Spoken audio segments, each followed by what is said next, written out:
양력과 음력이 있어서요, 신정과 구정 이렇게 두 번 새해 인사를 하는 것 같습니다. 그런데 잘 아시는 것처럼 우리가 음력을 더 중요하게 여기는 전통이 있어서 구정이 되면 이제 고향에 방문을 하고, 그래서 요즘 자리가 텅 비었잖아요.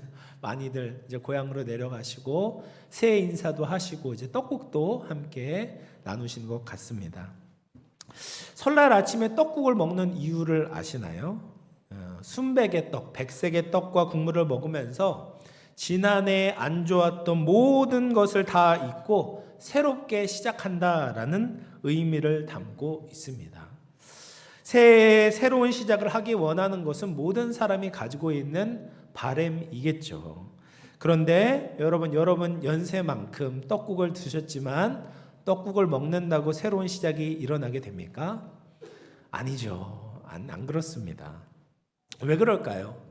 근본적인 이유는 내가 바뀌지 않아서요. 내가 바뀌지 않아서.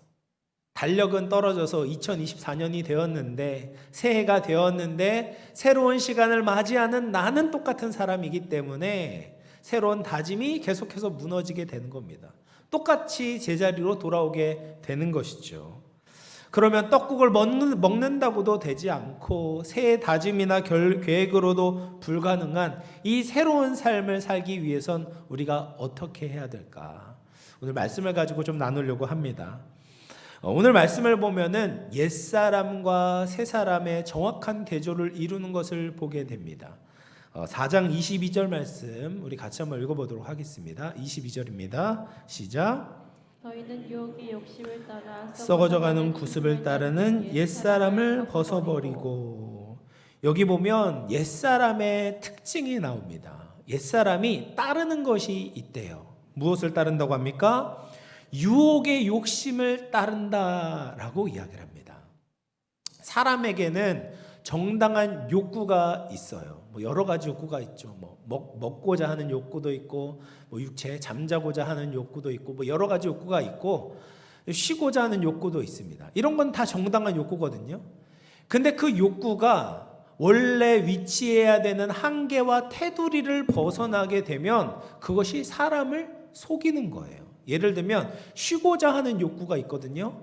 근데 그 욕구를 절대화시키는 거예요. 쉬는 것만 좋다, 놀러 가는 것만 좋다 라고 이야기를 하게 된다면 반대에 있는 일하는 것이 마치 나쁜 것인 것처럼, 저주를 받은 것인 것처럼 생각을 하게 되는 것입니다. 그러면 우리가 바른 삶을 살아가지 못하게 되는 거예요. 근데 이 옛사람의 특징이 뭐냐? 이 유혹하는 욕심을 따라 살아가는 겁니다. 속이는 욕심을 따라가려고 하는 것이죠. 또 무엇을 따른다라고 이야기를 하냐면 구습을 따른다라고 이야기를 합니다. 구습이라는 것은 예전의 삶의 태도와 습관을 이야기를 하는 거예요. 그래서 예수님 믿기 전에 사람들은 늘 자기 중심적인 삶을 살아가게 돼요. 세상을 따라가게 되는 겁니다. 사단을 따라가게 되는 거예요. 근데 이런 예전에 가지고 있던 옛 습관들을 따라서 살아가는 것이 이제 옛사람의 모습이다라고 이야기를 하고 있습니다. 근데 이 에베소 교회 사람들에게도 이런 모습이 여전히 남아 있었다라는 거예요. 예수님을 믿어서 성도가 되었음에도 불구하고 여전히 옛날의 모습이 남아 있었다라는 겁니다. 이 에베소라는 도시는 소아시아의 그 서부 해안가에 위치해 있었던 항구 도시였습니다. 항구니까 얼마나 무역이 활발했겠습니까? 그러니까 돈이 모이거든요. 문화가 발달하는 겁니다. 그리고 그 문화 중심에는 뭐가 있었냐면 아데미라는 종교가 있었습니다. 근데 아데미 신상과 아데미 신전으로 굉장히 유명했던 도시가 이 에베소라는 도시였어요. 근데 이 아데미 신상을 보면 이 인터넷으로 한번 찾아보시면 굉장히 흉측합니다. 그래서 다산과 풍요를 상징한다고 해서 유방이 24개가 달려 있고요. 그리고 그 머리에는 바벨론을 상징하는 성이 있고, 그리고 사자, 호랑이, 사슴의 짐승들이 그 몸에 새겨져, 조각이 새겨져 있는 그 신상이 바로 아데미 신상입니다. 그런데 이 에베소에는 매년 5월마다 이 아데미 여신의 축제날이 벌어지게 되는데, 그때면은 이 유방의 수와 똑같은 24명의 흰 옷을 입은 여자 사제들이 앞에 서고 뒤에는 거세를 당한 남자 사제들이 따라가게 됩니다. 그렇게 거리 행진을 마치고 나서 광장에 모이게 되면 소의 24마리의 소의 황소의 그 고환을 잘라서 아데미 여신의 목에 걸어주면 사람들이 환호성을 지르는 겁니다. 그러면 사람들이 음악을 따라서 춤을 추고 도살된 소를 제단에 올려주면서 그 아데미 축제를 사람들이 즐기는 것입니다. 얼마나 음란합니까? 굉장히 음란하죠. 근데 이곳에서 사도 바울이 3차 전도 여행 때 하나님의 복음을 증거했어요. 두란노 서원에서 2년 동안 사람들에게 복음을 증거하면서 많은 기적들이 일어나게 되는 겁니다. 귀신이 쫓겨나가고요. 그리고 마술사들이 회심하는 일들이 일어나는 겁니다. 그리고 바울은 이렇게 말하면서 사람들을 설득했어요. 사도행전 19장 26절 말씀 보면 사람의 손으로 만든 것들은 신이 아니다 라고 사람들에게 이야기를 하는 겁니다. 그런데 사람들이 바울의 말을 자꾸 듣다 보니까 설득이 되는 겁니다. 아데미가 우리에게 뭘 해줬는가? 정말 풍요와 다선을 허락했는가? 어떤 능력을 나타냈는가? 그렇지 않은 것 같은 거예요. 그러면서 사람들이 회심하고 돌아오고 점점 아데미 신상에 대해서 그 설득력을 잃어가니까 이 아데미 신상을 만들던 사람들, 대표적으로 데메드리오라는 사람이 이 바울에 대해서 고소를 하는 겁니다. 그러면서 에베소 안에서 굉장히 큰 소요와 이 소동이 일어나게 된 것이죠. 에베소 도시를 지탱하고 있는 이 아데미는 분명히 우상이죠. 사람의 손으로 만든 것은 신이 될 수 없습니다. 그 안에 생명도 없고 또 사람에게 생명을 줄 수도 없는 것입니다.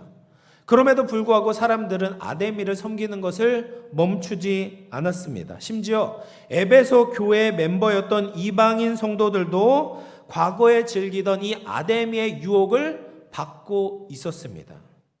왜냐하면 문제는 아데미가 아니라 아데미가 주고 있는 그 달콤함, 그 쾌락과 성적인 것과 돈에 대한 그 달콤함을 즐기고 있는 자기의 옛 본성이 남아 있었기 때문에 문제가 되는 거예요. 아데미가 진짜인가 아닌가는 중요한 게 아니에요. 그것이 주고 있는 그 쾌락의 달콤함을 즐기고 있는 옛사람이 자기에게 남아 있는 것이 문제였다라는 겁니다. 그런데 반면에 에베소서 4장 24절에 보면 세 사람에 대해서 이야기를 합니다. 세 사람은 유혹의 욕심을 따르지 않습니다. 구습을 따르지 않습니다. 다만 하나님을 따르는 사람이에요. 하나님을 따라 의와 진리의 거룩함으로 새롭게 지으심을 받은 세 사람이 있다라고 이야기를 하는 겁니다. 그런데 이 옛사람과 새 사람, 완전히 정반대되는 이 옛사람과 새 사람이 다른 두 사람에 대해서 이야기를 하는 것이 아니에요. 어떤 사람은 옛사람이고 어떤 사람은 새 사람이다라는 것이 아닙니다. 한 사람 안에, 특별히 예수 그리스도를 구주로 영접한 그 한 사람 안에 옛사람과 새 사람이 갈등을 일으키고 있다라는 말이에요. 여러분 로마서 7장 21절 말씀 우리 같이 한번 읽어보겠습니다. 시작. 그러므로 내가 한 법을 깨달았노니 곧 선을 행하기 원하는 나에게 악이 함께 있는 것이로다. 그러니까 예수님 믿는 사람 안에 이런 갈등이 있는 거예요. 그러니까 선을 행하고자 하는 그 선한 마음을 하나님께서 주시고 이게 세 사람의 마음입니다. 근데 한쪽 구석에 여전히 그 옛날의 것들을 즐기고 있는 악한 사람, 옛사람이 있다라는 겁니다. 그런데 이 옛사람을 끊어버리는 것이 너무나도 힘들고 어려운 것이죠. 그럼에도 불구하고 성경은 어려우니까 그냥 옛사람의 동조에서 살아가라 라고 말하지 않습니다. 새로운 삶을 살아가라, 거룩한 삶을 살아가라 라고 명령하고 계시는 겁니다. 그러면 우리가 어떻게 변화되고 새로운 삶을 살아갈 수 있을까? 먼저 우리는 우리 영적 상태가 바뀌었다라는 것을 인식해야 합니다. 22절에 옛사람을 벗어버리고 라는 이 벗어버리고의 동사가 뭐냐면 시제가 부정과거형이에요. 그러니까 단회적으로 일어난 사건입니다. 이미 일어난 거예요. 옛사람을 벗어버렸다라는 거예요. 그리고 새 사람을 입으라라는 것에도 보면 원어로 보면 부정과거형으로 되어 있습니다. 다시 말해서 우리는 이미 새 사람을 입었다라고 이야기합니다. 종합해보면 우리는 예수 그리스도를 믿음으로 옛사람은 벗어버렸고 새 사람은 입었습니다. 그러면 왜 사도 바울은 굳이 옛사람과 새사람에 대해서 이야기를 하면서 벗다, 입다라는 동사를 사용했을까? 이 벗고 입는다는 표현은 세례식을 염두에 두고 있는 것입니다. 믿음을 가진 성도들이 하나님의 백성으로 태어났다라는 공적인 선언이 바로 세례 아니겠습니까? 근데 이 세례 대상자들이 세례를 받을 때 어떻게 합니까? 물에 들어가야 되니까 원래 입고 있었던 겉옷을 벗어야 되는 거예요. 그리고 나서 물속으로 들어가서 이제 세례를 받죠. 세례를 받고 나서 올라와서는 예전에 입었었던 그 옷을 입는 것이 아니라 흰색으로 된 세마포 옷을 입게 되는 겁니다. 그 흰색으로 된 세마포 옷은 그리스도 안에 있는 깨끗함과 거룩함을 상징했습니다. 다시 말해서 성도인 우리는 예수님을 믿고 나서 나중에 완전하고 온전해져서 우리가 거룩하고 새로운 옷을 입게 되는 것이 아니다라는 말입니다. 예수님을 믿고 세례를 받을 때 우리는 그때 이미 흰색 옷, 거룩한 옷을 입게 되었다라는 것을 의미하는 것입니다. 이것을 우리가 기억하고 믿어야 되는 것이죠. 우리의 본성에 이미 변화가 일어나게 되었다. 정체성이 바뀌었다. 그러므로 이제 우리는 다른 삶을 살 수 있다라는 것을 믿지 않고는 우리는 새로운 시작을 살아갈 수가 없는 것입니다. 여러분, 새해 운동에 대해서 계획을 세우신 분들이 혹시 있으십니까? 이 운동이라는 것이 혼자 하는 것이 참 어려워요. 저도 과거에 헬스를 몇 번 등록한 적이 있었는데요. 근데 이제 트레이너가 없이 혼자서 운동을 한다는 것이 참 쉽지가 않았습니다. 왜냐하면 운동을 조금 하다가 힘들어지잖아요. 힘들면 그냥 거기서 자꾸 멈추려고 하는 겁니다. 근데 트레이너와 함께 운동을 하면 어떻게 합니까? 내가 정말 못하겠어요. 힘든 지점에서 여기 조금만 더 해보시라고, 한 번만 더 해보세요, 이렇게 권면을 하지 않습니까? 한 번만 더 해보세요. 한 번 더 하면 한 번만 더 해보세요, 이렇게 얘기를 해요. 그래서 좀 짜증이 나기도 하지만, 근데 트레이너들이 이야기하는 것이 뭐냐면 그 힘든 지점에서 하나 더 하는 것, 2개 더 하는 것이 진짜 우리의 운동 능력을 키워준다라는 거예요. 근데 대부분의 사람들이 자기가 경험했던 것을 바탕으로 기존에 했던 그 운동 개수나 무게에 도달하면 더 이상 못하겠다라고 생각을 하는 거예요. 그런데 실제로 우리의 몸은 그렇지가 않다라는 겁니다. 그건 우리의 고정관념이고, 우리의 몸은 실제로 그 못하겠다, 예전에 했던 그만큼보다 하나 2개를 더 할 수 있다라는 거예요. 그거를 해야지 우리가 변화되어지고 우리가 발전하게 되고 우리가 더 새롭게 될 수 있다라는 것입니다. 근데 영적으로도 마찬가지다라는 거예요. 우리가 가지고 있는 과거의 경험을 생각하면서 우리의 한계를 규정해 둘 때가 너무나도 많다라는 거예요. 그래서 성경은 우리에 대해서 뭐라고 이야기를 합니까? 우리가 이미 새 사람을 입었다라고 이야기를 하는 거예요. 바뀌지 않았는데 바뀌었다라고 말하는 것이 아닙니다. 할 수 없는데 할 수 있다고 말하는 것도 아니에요. 우리가 이미 바뀌었지만 믿지 못하고 있는 우리에게 말씀해주고 있는 겁니다. 우리는 진리 안에서 이미 새 사람을 입었습니다. 이것을 믿는 것이 새로운 시작을 위한 기초가 되는 것입니다.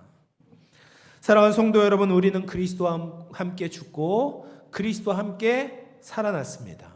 믿으십니까? 예수 그리스도를 믿음으로 썩고 부패하게 만든 옛 본성을 떠나 영원하고 거룩한 새로운 본성을 가지고 있습니다. 그러므로 우리는 달라질 수 있습니다. 내 힘이 아니라, 내 긍정이 아니라 그리스도 안에 있기 때문에 우리는 새로운 시작을 향해 나아갈 수 있습니다. 이 하나님의 역사 선언을 믿음으로 말미암아 새로운 시작을 향해 나아갈 수 있는 모든 영혼의 권속들 다 되시기를 주님의 이름으로 축원을 드리겠습니다. 두 번째로 우리가 새롭게 변화되기 위해서 필요한 것은 옛사람으로 사는 것이 얼마나 비참한 삶인가를 알아야 돼요. 그 실태를 알아야 되는 겁니다. 본문의 17절에서부터 19절 말씀을 보면 이 옛사람의 삶이 무엇인지 적나라하게 보여주고 있습니다. 예배소서 4장 17절 말씀 같이 한번 읽어볼게요. 시작. 그러므로 내가 이것을 말하며 주 안에서 증언하노니 이제부터 너희는 이방인이 그 마음에 허망한 것으로 행함같이 행하지 말라. 그러니까 옛사람의 특징이 뭐냐? 그 마음에 허망한 것으로 행한다라는 거예요. 이 허망하다라는 것은 헬라어로 마타이오테스라는 말인데요. 가치가 없는 존재 상태, 허망한 것, 허무한 것을 의미합니다. 그리고 이 단어는 흔히 우상 숭배하는 것을 관련해서 사용하는 거예요. 그래서 마음으로 아무 가치 없는 것을 섬기며 살아간다라는 거예요. 마치 에베소 사람들이 아데미 신상을 섬기는 것과 마찬가지인 것이죠. 여러분, 현대인들이 볼 때 아데미를 숭배하는 것이 어떻게 보입니까? 아무 의미 없는 것처럼 보이지 않아요? 누가 여기서 아데미 섬긴다라고 이야기를 하면 잘한다, 나도 따라가야지 생각하는 사람은 아무도 없을 것입니다. 근데 그 사회 안에 있으면 그 아무 가치 없는 생활이 매력적으로 보이는 거예요. 많은 사람들이 섬기니까 나도 그렇게 따라가야 될 것처럼 느껴지는 겁니다. 그리고 예전부터 과거에부터 그렇게 섬겨왔으니까 아데미를 섬기는 것이 당연한 것처럼 느껴지게 되는 거예요. 그리고 그런 우상들의 특징이 무엇입니까? 쾌락을 준다라는 겁니다. 그런데 아데미 숭배를 어리석다라고 생각하지만 사실 현대인들도 비슷하게 허망한 것을 따라 살고 있습니다. 목적 없는 쾌락, 의미 없는 쾌락을 추구하는 것이죠. 요즘 아이들을 보면 이 스마트폰을 달고 삽니다. 자주 보시죠. 저 운전하고 이제 가다 보면은 횡단보도에서 스마트폰에 이렇게 고개를 쳐박고 길을 건너는 아이들을 많이 발견하게 돼요. 근데 그 아이들이 정말 어떤 목적이 있어서 스마트폰에 목을 메고 살고 있을까요? 내가 서울대를 가야 되겠다라고 생각해서 그렇게 스마트폰을 보고 있는 것이 목적이 없어요. 네, 그냥 중독이 된 겁니다. 시각적인 자극을 멈출 수가 없는 거예요. 그들에 대해서 계속 도파민을 분비시키고 있는 것입니다. 작년에 제가 이 중독과 관련해서 굉장히 좋은 책을 하나 읽어보았습니다. 도파미네이션이라는 책인데요. 거기에서 말하면 이렇게 이야기를 합니다. 이 저자는 쾌락과 고통은 쌍둥이다라고 이야기를 해요. 그래서 쾌락을 추구하고 쾌락을 누리게 되면 그 쾌락이 끝이 나면 반드시 고통이 찾아오게 된다. 여러분 많이 경험하지 않으셨습니까? 그래서 쾌락이 끝이 나면 도파민이 분비하는 그 도파민 분비량이 원래 있었던 분비량보다 더 낮아진대요. 그리고 고통을 발생시키는 호르몬이 분비가 돼서 마음에 더 공허함이 생기는 거예요. 더 고통스럽게 되는 거예요. 그래서 어떤 쾌락을 즐기고 나서 마음에 허한 느낌을 받을 때가 있잖아요. 그게 그래서 그렇다고 합니다. 그래서 모든 쾌락에는 고통이 따르고 그 고통은 더 오래가고 강하다. 그래서 계속해서 그 쾌락에 자신을 노출하다 보면 고통을 견딜 수 있는 능력이 감소하게 되고 그리고 그 쾌락을 얻기 위해서는 더 많은 쾌락을 얻어야만 그 기준점이 더 높아진다. 그래서 점점 쾌락을 추구하다 보면 중독에 빠지게 된다라는 말입니다. 여러분, 현대인들은 너무 중독에 빠지기 쉬운 환경에 노출되어 있어요. 예전에는 영상을 하나 보려면 어떻게 해야 되겠습니까? 집에 TV가 한 대밖에 없어요. 24시간 나오는 것도 아니잖아요. 오후 4시 돼야지. 애국가 틀고 나면 애국가가 방영되고 나서 이제 뭐가 프로그램이 나옵니다. 그리고 내가 볼 만한 프로그램 얼마 안 돼요. 1시간도 안 됩니다. 그러고 나면 또 막 이상한 게 나와요. 볼 만한 게 없는 겁니다. 그런데 요즘은 얼마나 좋습니까? 언제 어디서나 내가 원하는 방송들을 볼 수가 있는 거예요. 그러니까 사람들이 살기 좋은 환경에 있는 것이 아니라 우상 숭배하기 좋은 환경에 놓여져 있는 것입니다. 사람들이 목적이 없는 거예요. 쾌락과 재미가 인생의 목적이 된 겁니다. 그래서 에베소서 4장 19절 말씀에 보면 분명하게 이렇게 이야기를 합니다. 그들이 감각 없는 자가 되어서 자신을 방탕에 방임하고 모든 더러운 것을 욕심으로 행한다. 방탕에 자기 자신을 내버려 두는 거예요. 쾌락에 자신을 내버려 두는 겁니다. 더러운 것을 욕심껏 행하는 세대가 이 세대가 되었다. 옛사람을 따르는 사람들의 모습이 바로 이런 모습이다라고 이야기를 하고 있어요. 뿐만 아니라 4장 18절 말씀을 보면 총명이 어두워졌다라고 이야기를 합니다.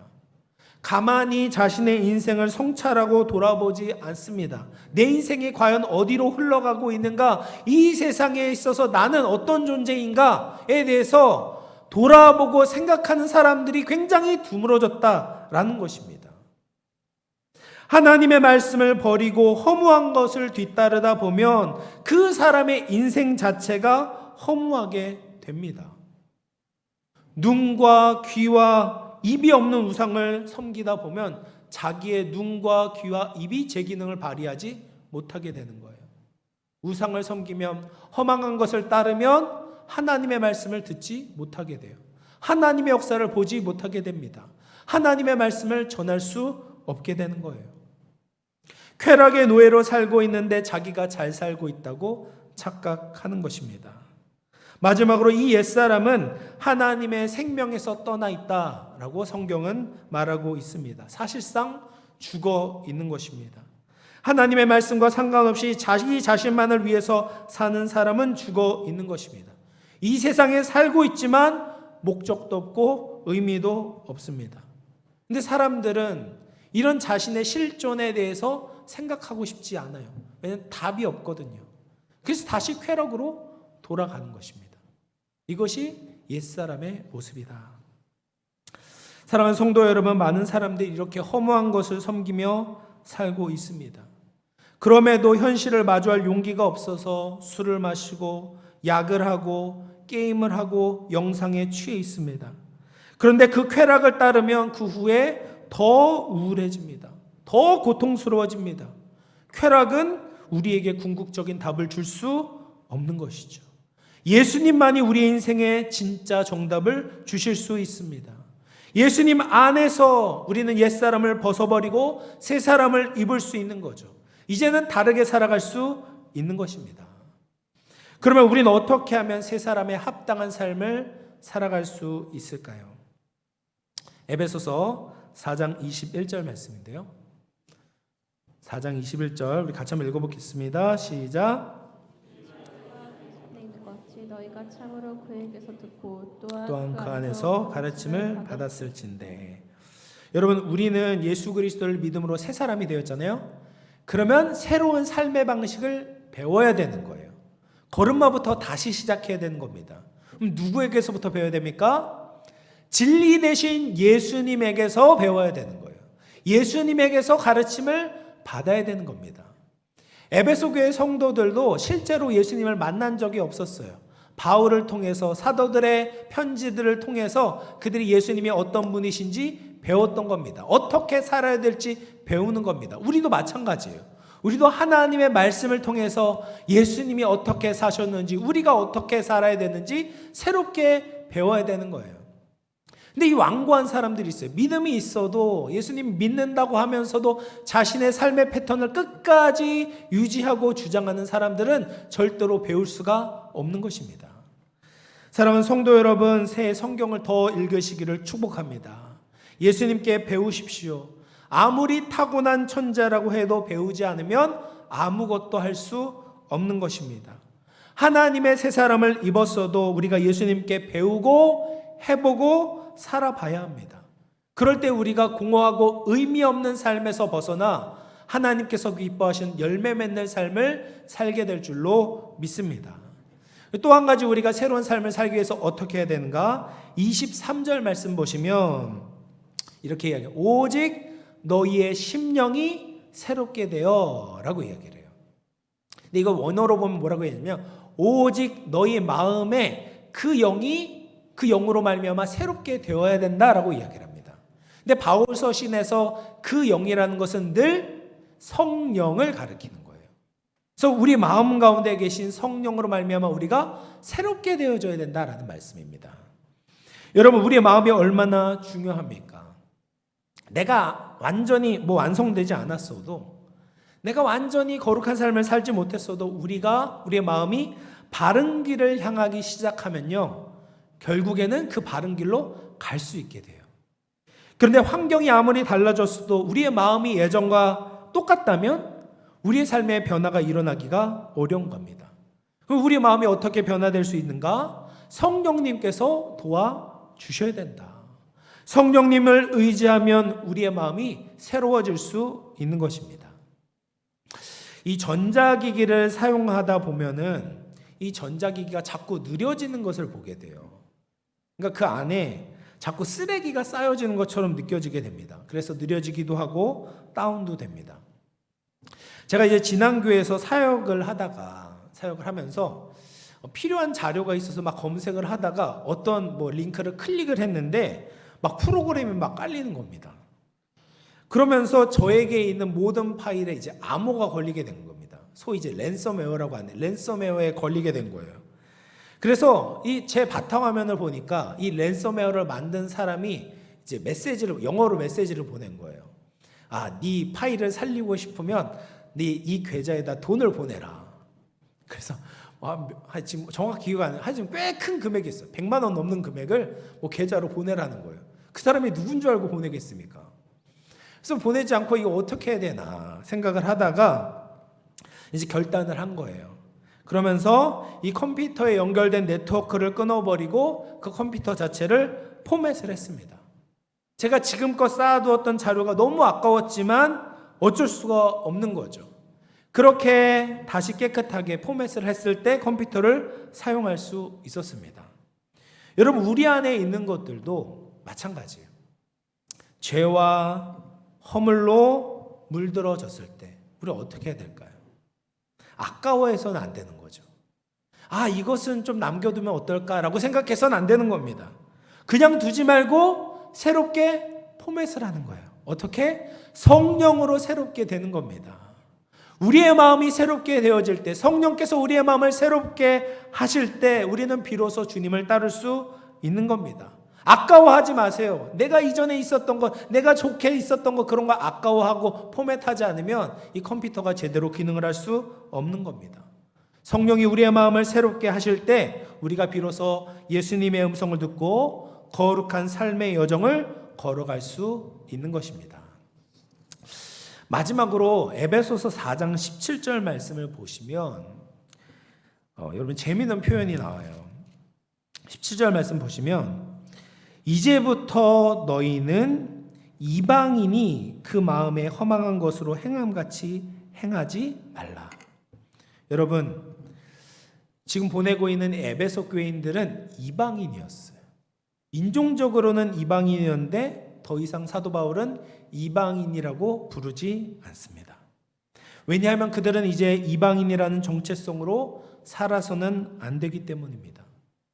이제 그들은 아데미를 숭배하고 축제를 즐기는 에베소 시민으로 살아가서는 안 되는 것이죠. 그리스도의 생명으로 살아난 사람들입니다. 그러므로 그들은 예수 그리스도를 따라 살아가야 되는 겁니다. 우리도 마찬가지죠. 한국 사회에서 우리에게 요구하는 우상 숭배가 있습니다. 재물을 가지고 더 많은 재미와 쾌락을 위해 사는 것이 트렌드다, 유행이다라고 이야기를 합니다. 누가 더 재미있는 인생을 살고 있는가를 자랑하도록 부추기고 있어요. 그러나 우리는 다르게 살아야 되는 거예요. 우리는 그냥 한국 사람이 아닙니다. 한국에 살아가는 하나님 백성들입니다. 그래서 우리는 쾌락을 추구하는 것이 아니라 진짜 기쁨을 얻기 위해 사는 사람들이 되어야 합니다. 일시적인 쾌락을 위해서 영혼을 포기하는 것이 아니라 영혼을 위해서 일시적인 것을 절제할 수 있는 사람들이 되어야 합니다. 현대를 살지만 이 세상의 풍조에 휩쓸리는 것이 아니라 영원한 진리 되신 예수님을 우리의 마음에, 우리의 삶의 목표로 들고 살아가는 사람들이 되어야 합니다. 우리에게 예수님이 계시고 성령님이 함께 계시기 때문에 옛구습을 벗어버리고 새 사람에 부합하는 새로운 삶을 살아갈 수 있습니다. 사랑하는 성도 여러분, 이제 말씀을 마무리할 텐데요. 2024년 새해 새롭게 사시기를 축복합니다. 우리는 옛사람이 아닌 새 사람으로 새로운 인생으로 새로운 축복을 누리며 살 수 있습니다. 세상에 부합하는 것이 아니라 예수님을 따라 의와 진리와 거룩함을 맛보며 살 수 있습니다. 우리는 새로운 정체성에 맞게 하나님을 영화롭게 하고 이웃을 사랑하며 살아가야 합니다. 이런 변화를 기대하시기를 바랍니다. 그래서 시간이 갈수록 부패하고 썩는 옛사람이 아니라 나이가 들면 들수록 더 깊어지고 더 풍성한 열매를 맺는 하나님의 사람으로 살아가는 우리 모든 영혼의 권속들 다 되시기를 주님의 이름으로 축원을 드리겠습니다. 우리 말씀을 생각하면서 한번 기도하겠습니다. 오늘 말씀을 통해서 우리가 옛사람을 벗고 새사람을 입는 것, 또 새사람답게 살아가는 것이 무엇인지 함께 살펴보았습니다. 예수님을 믿는 것이 우리 안에 얼마나 놀라운 기적이 일어나게 되었는지를 놓쳐서는 안 됩니다. 겉은 똑같아 보여도 우리가 예수 그리스도를 믿을 때 우리 안에 하나님의 새 사람이 이미 들어오게 되었습니다. 예수님이 오시게 되었습니다. 성령님이 우리 마음 안에 계십니다. 그렇기 때문에 우리의 인생은 거룩하게 새롭게 살아갈 수 있습니다. 새해를 생각하며 기도할 때 주님, 내 안에 제거해야 하는 옛사람의 모습이 무엇이 있는지 깨닫게 하여 주시옵소서. 또 새해에는 더욱 예수님을 닮아가며 하나님의 기쁨이 되는 우리 모두가 되게 하여 주시옵소서. 말씀을 생각하면서 기도하며 나가도록 하겠습니다. 하나님 아버지 감사합니다. 주님 우리를 사랑하시고 하나님 우리에게 아버지여 의와 진리의 거룩함으로 하나님께서 주신 새 사람을 우리에게 허락하여 주시니 감사합니다. 하나님 우리가 그 새 사람답게 살기를 원합니다. 하나님 허망한 것을 따르는 옛사람의 모습들을 다 청산하게 하시고 구습을 따르지 말게 하시고 하나님 오직 주님만을 따르게 하여 주시옵소서. 예수님께 백교회우게 하여 주시옵소서. 예수님의 가르침을 듣게 하여 주시옵소서. 예수님처럼 예수님답게 예수님께서 우리에게 부여하신 새로운 정체성에 합당하게 살아가는 우리 모두가 되게 하여 주시옵소서. 성령님 우리의 심령을 새롭게 하여 주시옵소서. 그래서 더 이상 아버지여 죄에 끌려서 자기에 끌려서 살아가는 것이 아니라 하나님을 위해 영화롭게 살아가며 이웃을 이롭게 하는 우리 모두가 되게 하여 주시옵소서. 하나님 우리의 인생을 새롭게 하시고 역사하실 것을 믿습니다. 살아계신 하나님 감사합니다. 예수 그리스도의 십자가의 은혜로 우리에게 새로운 인생의 기회를 주시니 감사합니다. 그럼에도 여전히 나에게 남아있는 옛 습관들이 있습니다. 세상을 즐기는 옛사람의 모습이 남아있습니다. 새해에는 그런 것들을 정리하고 새롭게 살기를 원합니다. 예수님과 같이 참된 기쁨과 참된 행복을 가지고 살기를 원합니다. 성령님 우리의 마음을 새롭게 하사 거룩함에 대한 소원을 허락하여 주시옵소서. 예수님을 더 알아가게 하시고 닮아가는 우리 모든 영혼의 권속들 되게 하여 주시옵소서. 거룩하신 예수님의 이름으로 기도하옵나이다. 아멘. 찬송가 550장 찬송하시면서 준비하신 예물 봉헌하겠습니다.